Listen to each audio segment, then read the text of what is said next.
तर आपली सुरुवात होऊन राहिल्या पेट्रोल पंपवरून सनी. तर तिथून सनी आम्ही निघतो मोदावरून सनी गाडी वडी उचलतो ना. तिथून सनी मग आम्ही जातो एसएम पंप, पेट्रोल भरतो, डिझेल भरतो, सीधा निघतो कुईकडे पोहोचून सनी मग पाहिलं तर इकडे यार परमात्मा एकची रॅली निघली होती. मस्त चांगली इकडे डीजे विजे वाजत होते मोठे चांगले जोरात शोरानं.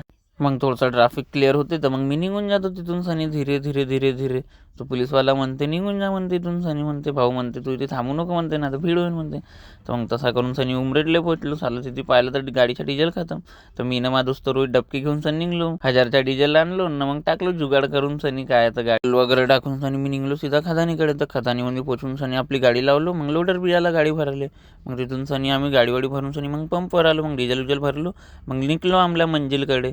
काय तर धीरे मी ना माझा दोस्त रोहित, कारण की आम्हाला तिकडून सनी रेती भरून आणायची होती. तर मग सगळ्यांना मालूम आहे ही जागा कोणती आहे, पवनी साईडकडली. ज्यांना मालूम आहे ते बरोबर पायी छान घेतील. मग पाहिलं तर साला इकडे बहुत मोठी नदी होती. म्हणलो तुम्हाला पण दाखवलं पाहिजे. चांगले इकडे नाव बी टाकले होते नदीमध्ये. साला हे नदी आहे की साला खतम व्हायचं नावच नाही घेत होती. जिकडं पाहिला तिकडं रेती होती. यार मला तर इच्छा झाली ती की इथून सनी भरून सनी येऊन जा करून सनी. मग आणखी थोडंसं सामने होतं इकडं मस्त पहाड वगैरे होते. मस्त साला चांगला व्ह्यू दिसत होता. म्हणलं तुम्हाला पण दाखवल्या पाहिजे काय तर. मग घुमता इकडं मी साला भंडारा पोहोचून गेलो. केव्हा पोहोचलो तर मलाच ना समजलं. मग इकडून सनी आम्ही खर्रावडा घेतला. निघलो आम्ही इकडे यार आपल्या मंजिलकडे. आणखी काय तर गाणे ऐकता केव्हा रोड खतम होतं तर समजून आहे यार आपल्याला कसं आहे तर.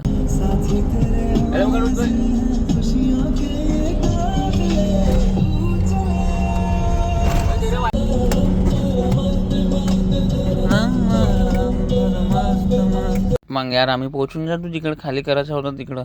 साला तो भाऊ म्हणे 20 किलोमीटर जंगलच आहे म्हणे. भाऊ म्हणे उतरजो नको म्हणे कुठे म्हणे, इकडे वाघ वगैरे आहे म्हणे. म्हणलो हे तर आमच्यासाठी नवं नाही म्हणलो, कारण की आम्ही जिथे होतो म्हणलो मागच्या वेळेस तिकडे पण वाघ होता म्हणलो. ठीक आहे भाऊ येऊन राहिलो म्हणलो धीरे. मग इकडे खाली करण्याच्या जागेवर पोचतो. तो भाऊ बी येऊन जाते. काय तो मग फोटो खिचते गाडीच्या वरतं. माल किती आलाय काय आलाय करून सनी. मग खारीवाली करून मी पण माझा दोस्त रोज निघून जातो इकडे पंपकडे, कारण की माझ्या गाडीचा फुल डिझेल खतम झालं. 10,000चा डिझेल तर मला पिवायला लागला. तो भाऊ म्हणे यार एवढा डिझेल कसा लागता. मी म्हणलो मला काय मालूम आहे. म्हणजे पहिली वेळा आणलो. ठीक आहे म्हणे जाऊन झोपून जा म्हणे सकाळी पाहून. मग सकाळी मग माझा दोस्त सकाळी उठते. मग सकाळी उठून साला खर्राच खात.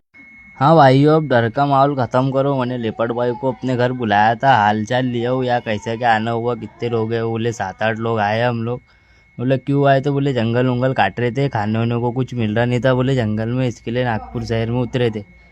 मैं बोला चलो ठीक है जाओ तुम। अब यहाँ से कैसा है, लोग डर रहे हैं तुम्हारे वजह से, लोग घर से बाहर नहीं निकल रहे। और लेपर्ड भाई ने बोले है कि हाँ ठीक है, बोले चले जाते। बोले हम लोग डरो रो मत भाई, मसला हल हो गया, भाई लोग चले जाएंगे अपने घर।